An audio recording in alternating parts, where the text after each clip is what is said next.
Hello student, class 9th maths का question paper है। तो इसका सोल्यूशन करेंगे अभी हम।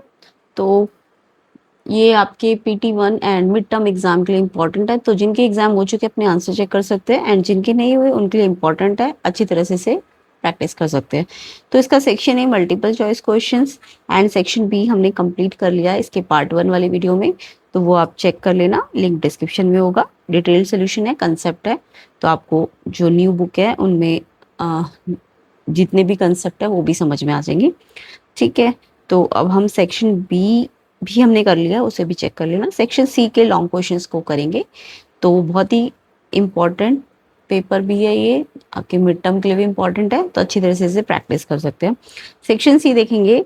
पॉइंट एम जो है मिड पॉइंट है पॉइंट ए एंड बी का। आपको कोऑर्डिनेट्स निकालने हैं बी के। ए के गिवन है कोऑर्डिनेट्स, बी के आपको फाइंड करने हैं, एंड मिड पॉइंट भी आपको गिवन है क्वेश्चन में।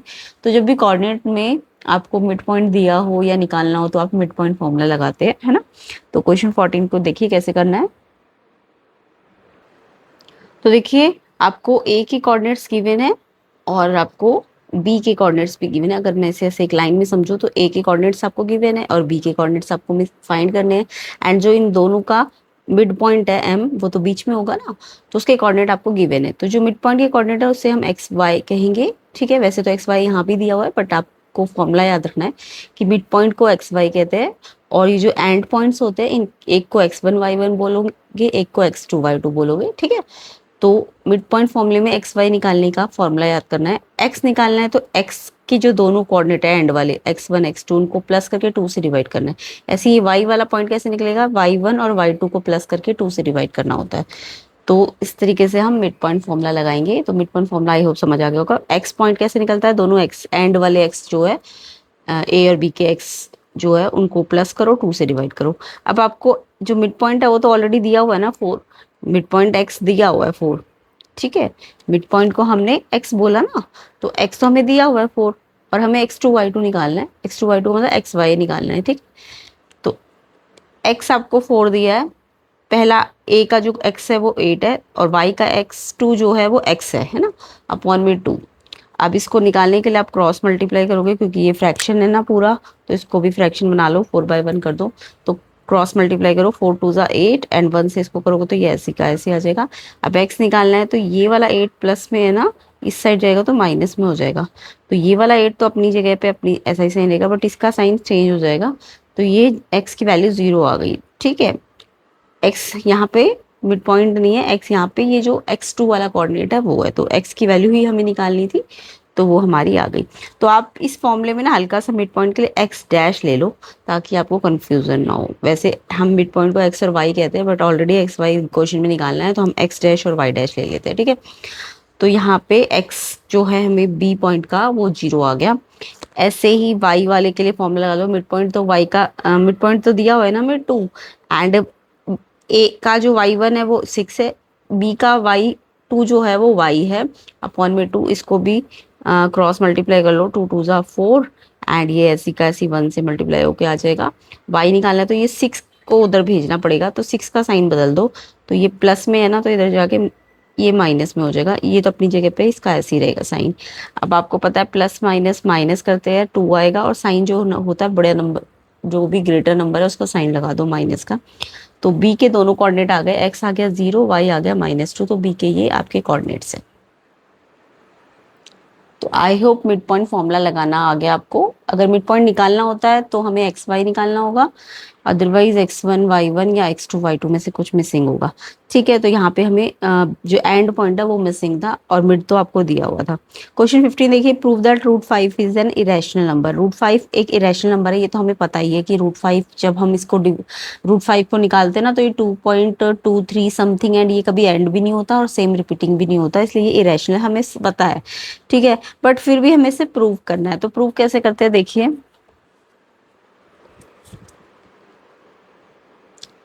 तो सबसे पहले हम अज्यूम करते हैं √5 एक रैशनल नंबर है, यानी कि हमें इरेशनल प्रूव करना है, लेकिन हम उल्टा मानेंगे कि ये √5 ना एक रैशनल नंबर है। ठीक है। अब हमने √5 को एक रैशनल नंबर माना है, तो ये कुछ a/b फॉर्म में लिखा जा सकता है ना। √5 को हम ए बाई बी फॉर्म में लिख सकते हैं। और ए बाई बी फॉर्म का मतलब ए और बी को हमने ना को प्राइम ले लेना है। क्या ले लेना है? को प्राइम। को प्राइम का मतलब समझते हो कि ए और बी का कोई कॉमन फैक्टर नहीं है, तो ये हमने को प्राइम ली है। ठीक है, तो रूट 5 एक रेशनल है, तो ए बाई बी लिख सकते हैं, और ए और बी को प्राइम है। अब हम क्या करेंगे, रूट है तो स्क्वायरिंग बोथ साइड कर देंगे, तो रूट स्क्वायर रूट का अगर स्क्वायर रूट पे स्क्वायरिंग करते हैं तो रूट हट जाता है ना, 5 हो जाएगा। और इसका स्क्वायर करोगे तो इस पे स्क्वायर लग जाएगा, बी का स्क्वायर करोगे तो बी का स्क्वायर हो जाएगा। अब क्रॉस मल्टीप्लाई कर लो, 5 तो बी स्क्वायर से मल्टीप्लाई हो जाएगा, इसके नीचे 1 लिख सकते हो। 5 बी स्क्वायर हो जाएगा और 1 ए स्क्वायर से मल्टीप्लाई हो जाएगा, तो ए स्क्वायर 5 बी स्क्वायर के इक्वल हो जाएगा। अब इसका मतलब है कि A square 5 times of B square है, यानी कि ए स्क्वायर 5 से डिविजिबल है, यही तो मतलब हुआ। जब ए स्क्वायर अगर 5 से डिविजिबल है तो यानी ए भी 5 से क्या होना चाहिए? डिविजिबल होना चाहिए। ओके, अब आपको पता चल गया ए 5 से डिविजिबल है, तो यानी कि हमने एक नया नंबर सी लिया। हाँ, ऐसे लिया कि ए 5 टाइम्स ऑफ सी है, क्योंकि ए 5 का मल्टीपल है, दिखा रहा है ना, ए डिविजिबल बाय 5 है, यानी ए 5 का मल्टीपल है, तो ए को आप 5 सी ले सकते हो। ओके, अब ये ए 5 सी को हम इस वाले इक्वेशन में रख देंगे, ये जो हमने निकाली थी ए स्क्वायर 5 बी स्क्वायर, तो ए की जगह हमने क्या रखा? 5 सी, और इस पे स्क्वायर है देखो, तो यहाँ भी हमने स्क्वायर लगा दिया। एंड ये 5 बी स्क्वायर तो ऐसी का ऐसी। अब 5 स्क्वायर, ये स्क्वायर जो है 5 पे भी और सी पे भी है, तो 5 का स्क्वायर 25 एंड सी का स्क्वायर सी स्क्वायर, 5 बी स्क्वायर। अब बी स्क्वायर तो यही रहेगा, ये 5 यहाँ मल्टीप्लाई है तो यहाँ के डिवाइड हो जाएगा, 25 से डिवाइड होगा तो 5 बचेगा, है ना। तो बी स्क्वायर 5 सी स्क्वायर के बराबर आ गया, यानी बी स्क्वायर भी 5 टाइम्स ऑफ सी स्क्वायर है, तो 5 टाइम्स है ना सी स्क्वायर का, तो बी स्क्वायर 5 से डिविजिबल होगा। होगा कि नहीं होगा? तो बी स्क्वायर अगर 5 से डिविजिबल है तो बी भी 5 से डिविजिबल होगा। अब आपको क्या दिख रहा है कि ए भी 5 से डिविजिबल है और बी भी 5 से डिविजिबल है, इससे पता चलता है कि ए और बी दोनों का कॉमन फैक्टर 5 है ना। तो यहाँ पे हमें पता चलता है ए एंड बी दोनों डिविजिबल बाय 5 है। ओके, तो इसका मतलब it means A and B जो है आर नॉट को प्राइम, ये को प्राइम नहीं है। ठीक है, क्योंकि इनका तो कॉमन फैक्टर आ रहा है, ये दोनों 5 से डिविजिबल है, तो ये को प्राइम नहीं है। अगर को प्राइम नहीं है तो ये कॉन्ट्राडिक्ट कर रहा है फैक्ट को। क्या फैक्ट की हमने ए एंड बी को क्या माना था? ए एंड बी को प्राइम माना था, तो ये फैक्ट तो कॉन्ट्राडिक्ट हो रहा है कि ए एंड बी तो को प्राइम माना था, जबकि ये तो को प्राइम नहीं आ रहा है। तो ये जो कॉन्ट्राडिक्शन आया है ना, this contradiction arise due to our wrong assumption. ये जो कॉन्ट्राडिक्शन आया कि हम मान रहे थे ए और बी को प्राइम नहीं है, जबकि ए और बी तो क्या आ गए, मतलब हम तो ए और बी को प्राइम मान रहे थे, बट ए और बी तो क्या आ गए? को प्राइम, मतलब नहीं आए को प्राइम। तो कॉन्ट्रडिक्शन हमारे ना गलत एजम्पशन जो हमने स्टार्टिंग में लिया था ना, रूट 5 को हमने रैशनल माना था, तो ये कॉन्ट्रडिक्शन उसके कारण आया है। तो इसका मतलब हमारा कॉन्ट्रडिक्शन आ रहा है कि रूट 5 रैशनल है, तो हमारा मतलब अगर कॉन्ट्रडिक्शन आ रहा है तो रूट 5 को क्या मान के चलेंगे? कॉन्ट्रडिक्शन के कारण रेशनल नहीं होगा, वो इरेशनल होगा। क्लियर? तो इस तरीके से इस क्वेश्चन को करना होता है। नेक्स्ट क्वेश्चन देखिए, नेक्स्ट क्वेश्चन इसका चॉइस वाला क्वेश्चन है। फाइंड करना है 5 rational number between 1/6 and 2/5। 1/6 and 2/5 के बीच में 5 रैशनल नंबर्स निकालने। ये क्वेश्चन भी बहुत इंपॉर्टेंट है। तो जब भी किसी दो रैशनल नंबर के बीच में और रैशनल नंबर्स निकालने होते हैं, तो सबसे पहले तो हम 1/6 और 2/5 का जो डिनोमिनेटर है ना, देखो वो डिफरेंट है। ये इसका डिनोमिनेटर 6 है, इसका डिनोमिनेटर 5 है, तो दोनों के डिनोमिनेटर सेम करेंगे। तो डिनोमिनेटर सेम करने के लिए आपको पता है ना, इसके नीचे 6 डिनोमिनेटर है तो इसको तो 6 से मल्टीप्लाई कर देंगे, और इसके नीचे 5 डिनोमिनेटर है तो इसको 5 से मल्टीप्लाई कर देंगे। तो डिनोमिनेटर सेम करना तो हो, आई होप सबको आता होगा। तो इसके यहाँ 6 है तो इस वाले को तो 6 से ऊपर नीचे मल्टीप्लाई करो, इसके नीचे 5 है तो इस वाले को 5 से ऊपर नीचे मल्टीप्लाई कर लो। तो 5 1 जा 5, 6 5 जा 30, ऐसे 2 6 जा 12 एंड 5 6 जा 30। अब देखो दोनों का डिनोमिनेटर सेम आ गया ना, 30 30। अब आपको दिख रहा है 5/30 और 12/30, इनके अंदर बहुत सारे नंबर है 5 से लेकर 12 तक। कौन कौन से नंबर है? 5 से 12 तक में 6 है, 7 है, 8 है, 9 है, 10 है और 11 है, और सबके नीचे 30 लगा दो, तो ये आपके 6 रेशनल नंबर आ जाएंगे। ओके, तो इस तरीके से आपको रेशनल नंबर निकालने हैं। नेक्स्ट क्वेश्चन देखिए, नेक्स्ट क्वेश्चन है आपका question 16। Are the points a -3 -4 0 0 c 6 8 lie on the same straight line. क्या ये तीनों पॉइंट सेम स्ट्रेट लाइन में आ रहे हैं? यानी तीनों पॉइंट सेम स्ट्रेट लाइन का मतलब कोलिनियर है। तो आपको पहले ना इनके डिस्टेंसेस निकालने पड़ेंगे, फिर कॉलिनियरिटी चेक करनी पड़ेगी। तो देखिए क्वेश्चन 16 में ए के कोऑर्डिनेट्स गिवन है, बी के 0 0 है एंड सी के 6 8 है। अब आपको इन तीनों का ना एक बार ए और बी के बीच में डिस्टेंस निकालना पड़ेगा, फिर बी और सी के बीच में, फिर ए और सी के बीच में, तीनों के बीच में डिस्टेंस निकालना पड़ेगा। तो डिस्टेंस फॉर्मूला का यूज करोगे। डिस्टेंस फॉर्मूला कहता है कि x x2 में से x1 माइनस करो, उसका स्क्वायर करो, फिर ऐसे y में से y वाला y2 माइनस y1 करो, उसका स्क्वायर करो और लास्ट में रूट कर दो। ठीक है, तो ये डिस्टेंस फॉर्मूला है। अगर मैं a और b का डिस्टेंस निकालती हूँ, a और b का, ठीक है, ए बी डिस्टेंस, तो पहले तो रूट लगा लो। ठीक है, अब इसके x में से इसका x माइनस करो, तो -3 में से -0 करो, या फिर इसमें से इसको भी माइनस कर सकते हो, तो आप कैसे भी कर सकते हो। -3 -0 करोगे तो -3 बचेगा, उसका स्क्वायर। -4 -0 करोगे तो -4 बचेगा, उसका स्क्वायर, एंड देन प्लस करना है ना। तो मैंने क्या किया है, इसमें से इसको माइनस किया, तो 0 में से माइनस करूंगी अगर मैं -3, 0 में से माइनस करना है -3, बट -3 है तो +3 हो जाएगा ना, तो 0 + 3 का स्क्वायर, क्योंकि ये माइनस है, मैं इसमें से इसको माइनस कर रही हूँ, x2 - x1 है ना। तो 0 माइनस किया -3, तो ये +3 हो जाएगा, और फिर स्क्वायर किया, फिर बीच में प्लस होता है, फिर 0 में से माइनस किया -4, तो ये p प्लस हो जाएगा, 0 + 4 का होल स्क्वायर। अब 0 + 3 तो 3 होता है, 3 का स्क्वायर 9, 0 + 4 4, 4 का स्क्वायर 16, 9 और 16 25। अब आपको पता है 25 का स्क्वायर रूट निकालना है, तो 25 का स्क्वायर रूट का मतलब 25 के फैक्टर कर लो, 5 × 5, और 5 के पेयर बन रहे हैं ना, तो 5 रूट से बाहर आ जाएगा। वैसे भी याद रखा करो, स्क्वायर रूट ऑफ 25 5 होता है। ठीक है, सेम ऐसे ही हम बी और सी के बीच में भी डिस्टेंस फॉर्मूला लगाएंगे, बी और सी के बीच में। तो अब बी और सी में देखो, बी के एक्स में से बी और सी के एक्स में से एक्स माइनस करो, तो 6 में से 0 माइनस करो, 6 -0 6 का स्क्वायर, 8 -0 8 का स्क्वायर। ठीक है, और फिर इनको सॉल्व करो, 6 स्क्वायर हो जाएगा एंड 8 स्क्वायर हो जाएगा, 6 का स्क्वायर 36, 8 का स्क्वायर 64, ऐड करोगे 100, 100 का स्क्वायर रूट आपको याद होगा 10 होता है। ठीक है, नेक्स्ट ऐसे ए और सी के बीच में भी आपको अब डिस्टेंस फॉर्मूला लगाना है, तो 6 में से माइनस करोगे -3, तो ये +3 हो जाएगा। ऐसे 8 में से माइनस करोगे -4, तो +4 हो जाएगा। ठीक है, तो ये 6 + 3 का स्क्वायर हो जाएगा, वैसे माइनस होता है बट ये ऑलरेडी माइनस में था तो इसलिए प्लस हो गया। 6 + 3 का स्क्वायर, 8 + 4 का स्क्वायर, 6 + 3 9 का स्क्वायर, 8 + 4 12, 12 का स्क्वायर, 9 का स्क्वायर 9, 9 का स्क्वायर मतलब 9 × 9, 9 2 जा मत कर देना, 9 × 9। ठीक है, तो 9 9 जा 81, ऐसे 12 × 12 करोगे तो 144 होता है। अब इसको प्लस करो, 2 2 5, ये स्क्वायर रूट ऑफ 15 है, या फिर प्राइम फैक्टर करके पेयर निकाल लेना, तो ये 15 आएगा। अब आपको क्या दिख रहा है कि ए बी आपका 5 आया था और बी सी आपका 10 आया था, है ना। आपको दिख रहा है कि अगर मैं 5 और 10 को ऐड कर दूंगी, 15, ए बी और बी सी को ऐड करके 15 आ रहा है, तो ए बी और बी सी किसके बराबर आ रहा है, ए सी के। तो जब भी दो साइड का टोटल तीसरी साइड के बराबर होता है, तो वो जो पॉइंट्स होते हैं ना, वो पॉइंट्स ना कॉलिनियर होते हैं। कैसे पॉइंट होते हैं, कॉलिनियर, यानी कि वो सेम स्ट्रेट लाइन में है। तो वो तीनों पॉइंट क्या है, सेम स्ट्रेट लाइन में या कॉलिनियर है। तो कॉलिनियर की कंडीशन समझ आ गई, दो साइड का डिस्टेंस तीसरी साइड के इक्वल आना चाहिए। तो यहाँ पे हमारा प्रूव हो गया कि ये तीनों पॉइंट क्या है, सेम स्ट्रेट लाइन में या फिर कॉलिनियर है। नेक्स्ट क्वेश्चन देखो, इसी का ऑप्शन वाला question, the point A B C and D joined in order, name the figure formed. तो ए बी सी डी इनको हमने ज्वाइन किया ऑर्डर में, इसका फिगर फाइंड करना है। तो इसमें भी ना आप खुद कर लेना, इसको ए और बी में डिस्टेंस फॉर्मूला लगाओ, ऐसे बी और सी में डिस्टेंस फॉर्मूला लगाओ, फिर सी और डी में लगाओ, और फिर देखो ये कैसी फिगर आ रही है। मेरे हिसाब से ये 2 2, ये एक स्क्वायर आएगी शायद, करके देखना है इसको, या फिर इसको कोऑर्डिनेट्स, इसको ना कोऑर्डिनेट प्लेन पे लगा के देखो। तो देखो, इस क्वेश्चन को करने का एक तरीका है कि इसका इस चारों में डिस्टेंस फॉर्मूला लगा दो, जैसे अभी लगाया था मैंने ए और बी। ये मान लो ए है, ये मान लो बी है ना, और 6 6 सी है, और ये डी है।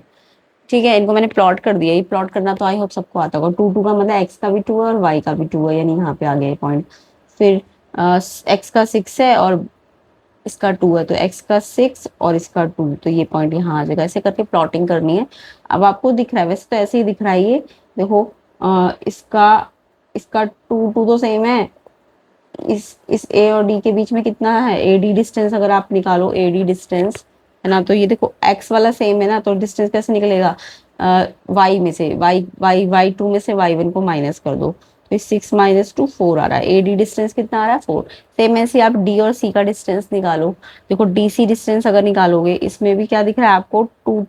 इसमें कौन सा वाला सेम है, इसमें एक्स वाला सेम नहीं है, वाई वाला सेम है ना। तो जब वाई वाला सेम होता है तो एक्स को माइनस किया करो, 6 6 - 2, तो 6 - 2 ये भी 4 आ रहा है। तो याद रखना, अगर एक्स वाले कोऑर्डिनेट सेम है तो वाई वाले में से माइनस करो डिस्टेंस निकालने के लिए। ऐसे अगर वाई वाले कोऑर्डिनेट सेम है, 6 6 है ना दोनों में, तो यानी कि आपको एक्स वाले कोऑर्डिनेट को माइनस करना पड़ेगा। ऐसे ही अगर आप बी सी में देखते हो, बी और सी में, तो इसमें कौन से वाले कोऑर्डिनेट सेम दिख रहे हैं, एक्स वाले सेम है ना, 6 6, तो 6 - 2 करोगे, तो ये आपका बी सी डिस्टेंस जो आ जाएगा 6 - 2 4। ठीक है। ऐसे ही अगर आप ए बी डिस्टेंस निकालते हो तो इसमें कौन से वाले कोऑर्डिनेट सेम है, इसमें ये 2 है और ये 6 है, ये वाले तो डिफरेंट है, ये वाई वाले सेम है, तो एक्स वाले माइनस करके निकालो 6 - 2, तो ए बी भी आपका 6 - 2 4 आ जाएगा। तो ये सारे साइड्स क्या आ रही है, सेम आ रही है, तो यहाँ डिस्टेंस फॉर्मूला लगाने की भी जरूरत नहीं थी, क्योंकि ये इसमें आपका क्या दिख रहा था कि कहीं कहीं पे एक्स सेम था, किसी का वाई सेम था, तो आप डायरेक्ट माइनस करके भी निकाल सकते हो। तो इसमें बोलोगे सारे डिस्टेंसेस इक्वल है, तो ये स्क्वायर है, तो ए बी सी डी क्या है, स्क्वायर है। ठीक है, तो आप चाहे तो प्लॉट करके भी समझ सकते थे, अदरवाइज डिस्टेंस निकाल के भी कर सकते हो। ठीक है,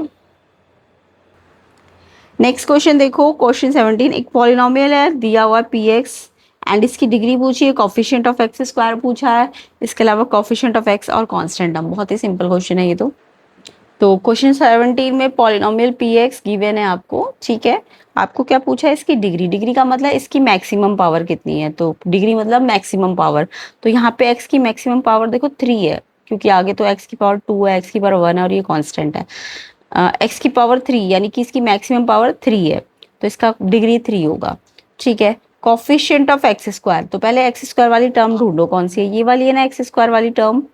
अब एक्स स्क्वायर वाली टर्म अगर ये है तो इसका कॉफिशिएंट निकालने के लिए एक्स स्क्वायर को हाइड करो, तो बचा क्या, -5, तो एक्स स्क्वायर के आगे क्या लगा है, -5, तो ये इसका कॉफिशिएंट है। ऐसे ही एक्स का कॉफिशिएंट निकालना है, तो एक्स वाली टर्म कौन सी है, ये वाली है। अब एक्स को हाइड करो तो बचा क्या, इसके आगे 2 है ना, तो यानी इसका कॉफिशिएंट 2 माना जाएगा। एंड कांस्टेंट टर्म जिसपे एक्स नहीं होता, तो कांस्टेंट टर्म ये लास्ट वाली टर्म है, इसमें एक्स नहीं है ना, तो एक्स की पावर 0 है ना इसमें, तो ये -9 जो है, साइन भी देखना होता है, -9 कांस्टेंट टर्म है। क्लियर। नेक्स्ट सेक्शन डी पे आते हैं। तो देखिए section D case study based questions है, 5 मार्क्स के है। तो यहाँ पे एक साइंस एग्जीबिशन में 4 स्टॉल्स लगी है कार्टेशियन प्लेन पे, तो एक रोबोटिक्स स्टॉल है, आर है 24, एस्ट्रोनॉमी स्टॉल ए -24, मैथमेटिकल स्टॉल जो है वो -2 -4 है, एंड जो फिजिक्स स्टॉल है वो 2 -4 है।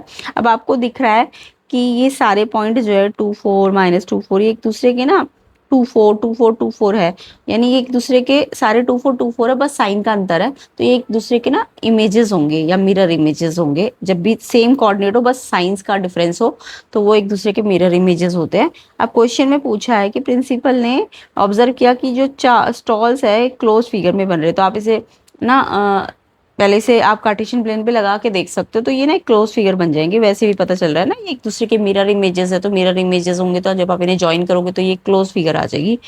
और ये ना प्लॉट किया उसने। अब पूछा है कि रोबोटिक स्टॉल जो है वो कौन से क्वाड्रेंट पे है, तो क्वाड्रेंट तो आई होप सबको आता होगा,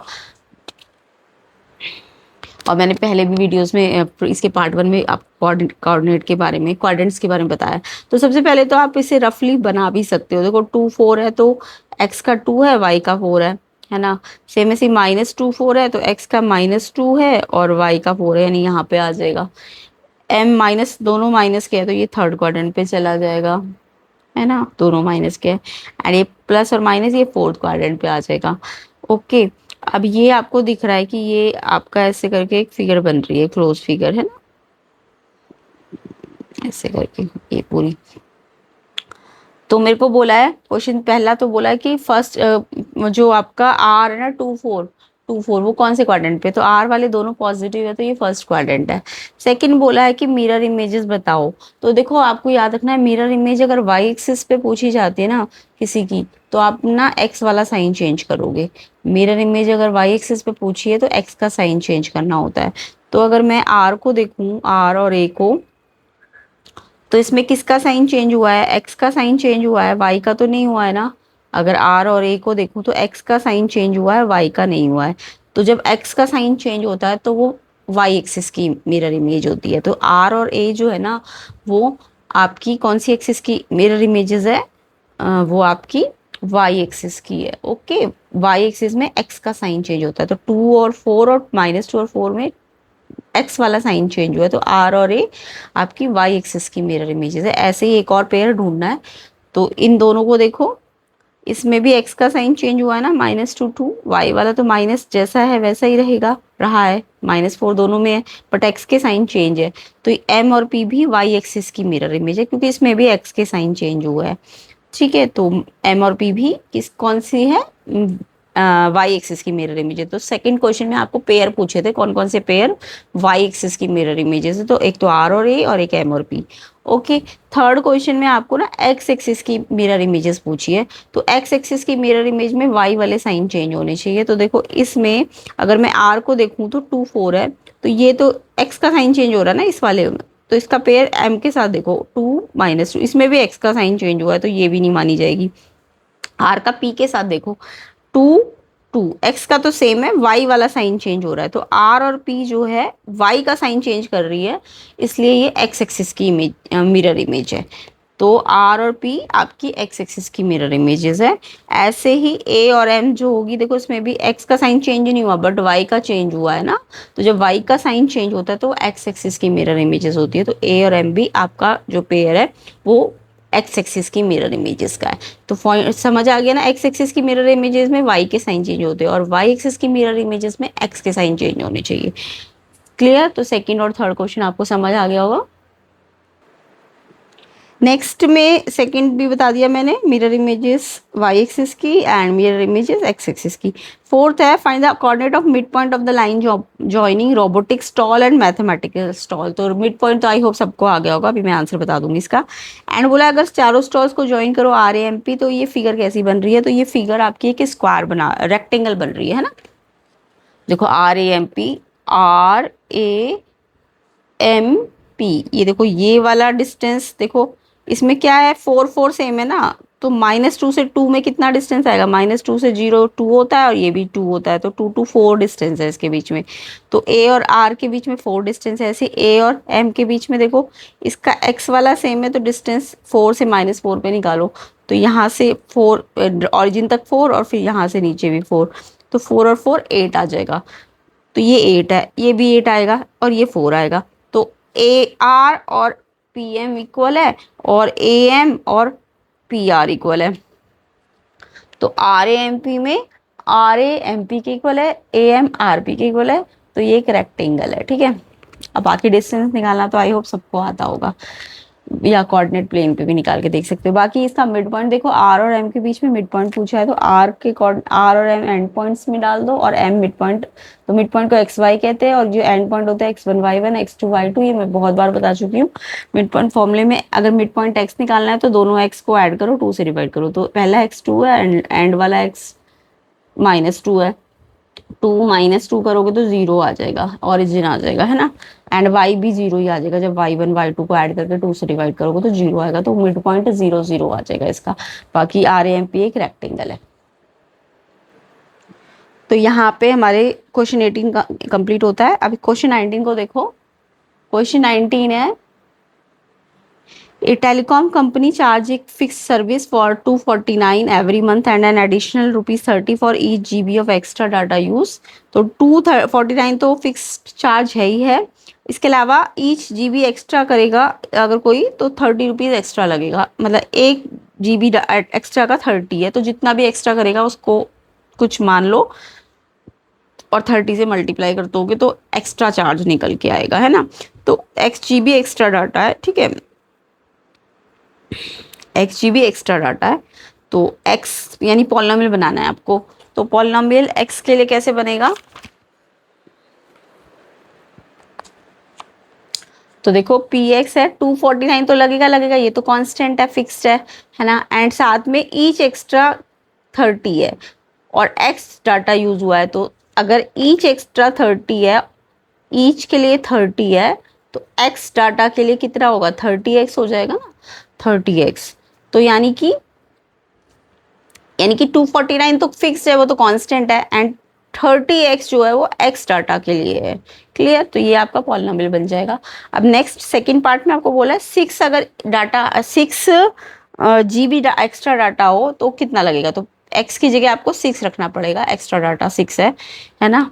तो 249 एज इट इज, 30x का मतलब 36 से मल्टीप्लाई हो जाएगा, 30 इंटू 6 180 एंड प्लस कर देना, तो प्लस करके ये आंसर आ जाएगा।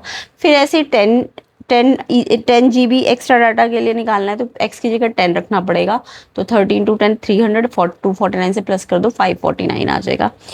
इसके बाद इन्होंने पूछा है फोर्थ पार्ट में what is the coefficient of x. Coefficient of x आपको दिख रहा होगा, एक्स का कोफिशिएंट यानी एक्स वाली टर्म ये पूरी है ना, तो एक्स के आगे क्या है 30 है ना, तो ये पूरी टर्म एक्स वाली है तो एक्स के आगे 30 है, तो कोफिशिएंट 30 है एक्स का।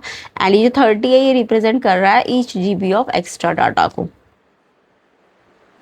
तो यहाँ पे हमारे फर्स्ट हो गया पॉलिनोमियल बन गया, 6 GB एक्स्ट्रा डाटा के लिए चार्ज निकल गया, monthly bill and monthly bill 10 GB data का भी बता दिया, कोफिशिएंट ऑफ एक्स एंड क्या रिप्रेजेंट कर रहा है।